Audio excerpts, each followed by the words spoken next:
The best snooker players in the world all have cue actions that are so consistent that they can just repeat the way they deliver the cue again and again.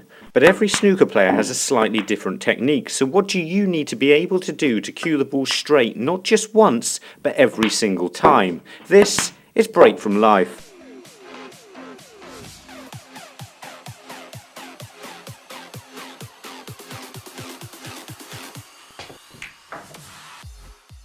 Welcome back, and if it's your first time watching one of our videos, then it's fantastic to have you here. Anyone's snooker technique is made up of a large number of changeable parts, and there isn't really a right or wrong way to deliver the cue, so long as all the variable parts work together. And I think one of the best ways to do this is to use our shot preparation method that will allow you to set up for a shot, play the shot in a way that's predictable, and understand what just happened. So what's the best way to find a technique that works well and consistently for you and the size and shape of your body? And how can a good pre-shot routine and the way you finish off a shot really help you deliver the cue straighter, faster and more predictably?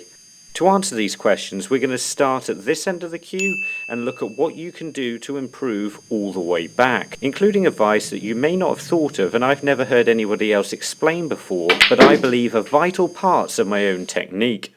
So let's start with a bridge hand. To make a basic bridge, place your hand flat on the table, bring your knuckles up and your thumb in. The great thing about this sort of a bridge is just by raising or lowering your fingers, you can strike higher or lower on the cue ball and keep your cue flatter. But how do you find the optimum distance between the cue ball and your bridge hand?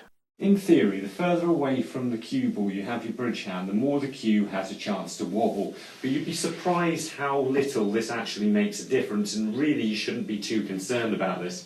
The best way to find out how far away from the cue ball to place your bridge hand is to just go down on a shot and find out how far you actually can bring the cue back with your backswing and roughly place your hand in that position. You can then start to use this as standard for every shot. A quick tip though, you don't necessarily need to bring the cue back as far as you can for every shot. Now if you don't bring your cue far enough back, it's going to have to accelerate very quickly, very suddenly to get enough power on it. And the problem with that is if you only say bring it back that far and you want to hit the ball quite hard, just doing it in the air, you're going to be able to move your cue back and forward quite straight doing that.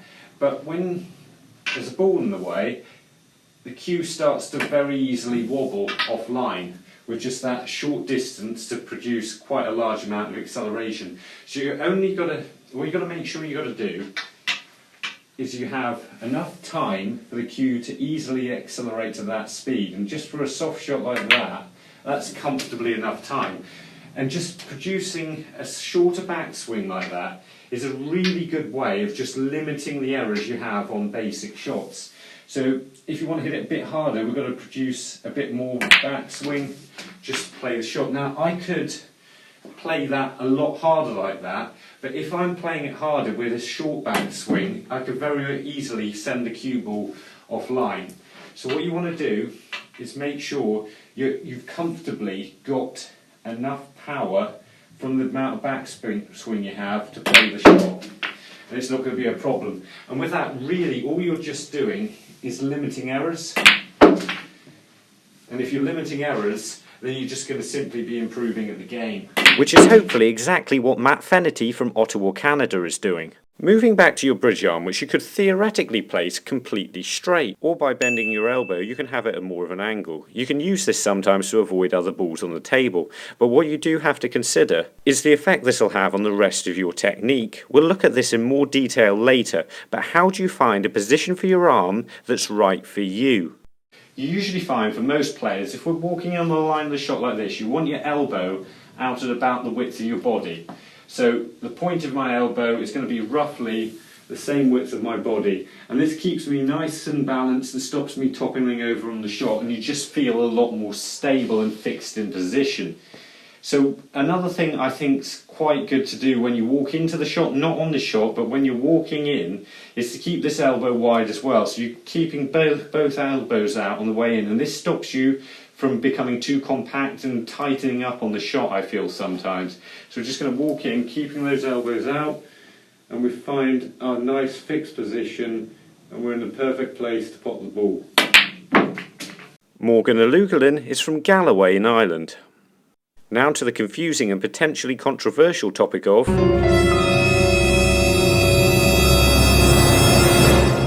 where you position your chin on the cue. You'd think this would be straightforward, but unfortunately as a human you will have something called eye dominance. To find out which of your eyes is dominant, simply place your hands like this and look at a point far away. If you bring your hands closer to your face like this, you'll position them in such a way that you will only be able to see the object out of your dominant eye. It's at this stage where players make what is almost always a big mistake. For example, I've just found out I'm right eye dominant, so I'm going to position the cue on my chin underneath my right eye. So when I'm down on the shot, it's under my right eye. The problem with this is in snooker you use both your eyes, and when I position the cue on my chin underneath my right eye, I couldn't really see where the shot was going. So much so I missed the pot, and I'd even go so far as saying, in snooker your dominant eye is completely irrelevant. What you're actually looking for is the centre of your vision, which ironically for me is closer to my left eye than my right. I think the best way to find the centre of your vision is just to line up some straight shots like this, and just move your head around a little bit until shots that look like they should be going in a straight line actually go in a straight line. You'll almost certainly find your head's already in the right place, and if not, it just needs the tiniest of adjustments. And now to make some adjustments to a map with Chris and Heffen in Carefully, Wales. The angle of your cue arm is probably what most snooker players worry about as being wrong with their technique. Ideally, you'd want your arm to be vertically above your cue, with the only moving parts being below your elbow. Technically, this is far less vital than you might think though, and it's far more crucial to be able to repeat whatever technique you have consistently. And a far more critical thing to worry about is what angle your cue arm's at relative to your cue when your tip is up to the cue ball. Having your cue arm at a 90-degree angle like this when your tip's up to the cue ball allows for a full backswing and follow through, and heavily reduces movement in your elbow above your cue arm. And the less you move, the less that can go wrong. On cushion shots and other awkward shots where you have to adjust the distance between the cue ball and your bridge hand, just remember you also have to change the position you hold the cue. On this shot I'll have to hold the cue further up, but there'll also be other shots where I have to hold the cue further towards the back. It's all about keeping your cue arm in the perfect position to deliver the cue. But just remember, as I alluded to earlier, that there's no such thing as a perfect technique. Look at the success that players like Joe Swale or Ray Reardon have had with completely contrasting styles. Or someone like Judd Trump, who only really brings his cue online and straight when he's striking the cue ball. So what's the secret to having a good cue action? Well, it's to get the basics right enough that they'll be able to fall into place during practice. Because I believe your entire technique revolves around your hand and wrist action. And the problem is, almost everybody will hold the cue in a slightly different way. But the most vital part of your whole technique is probably what angle you have your wrist at. If you imagine gripping the cue at an angle that allows your fingers and thumb to point towards the floor and then wrap them around the cue, then this is likely to be very close to the right angle to have your wrist at. However, everybody's wrist is different, which may require you to twist it more in this direction or this direction. Just be very careful if you ever change anything involving your wrist or the way you hold the cue, because I don't think there's anything that can screw your game up worse than getting this wrong. The best thing you can do is understand how it all works so you can just try to keep it consistent. Conrad Ford is from Oklahoma City in the United States. So what am I talking about when I say complete the shot? Because this is one of the most vital things you'll have to do if you want to improve at the game. Well, this is very basically staying still on the shot and making sure your head stays on the cue as you play it, but more importantly, having an understanding of where your cue arm finishes after you struck the cue ball. Start to do both of these things together and eventually you'll be able to predict where the shot's going in the fixed direction you've chosen. And if you want to know how to fix your aim on the line of the shot, try the video in the card right now. It's also on the Break From Life channel page along with a load of other videos to help you dominate at the game and make the commitment to becoming a better player by subscribing to the channel, which only leaves us with explaining how to prepare for a shot with a good pre-shot ritual. What you need to do after you've made sure you're aligned to the shot correctly is start from a settled position, start bringing the cue back and forward a few times as practice swings for the shot. Stop for a moment just before you draw the cue back. Make sure you're ready to play the shot by pausing just before you go to strike it, and deliver the cue in a way that makes sure you complete the shot.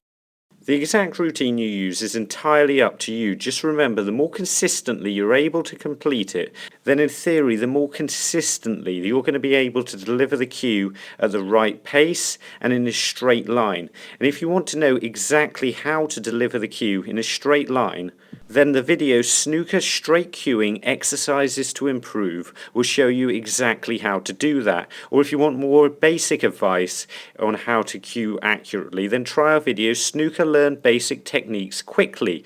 And remember, don't just watch, play, and make the commitment to becoming a better player by subscribing to the channel. See you later.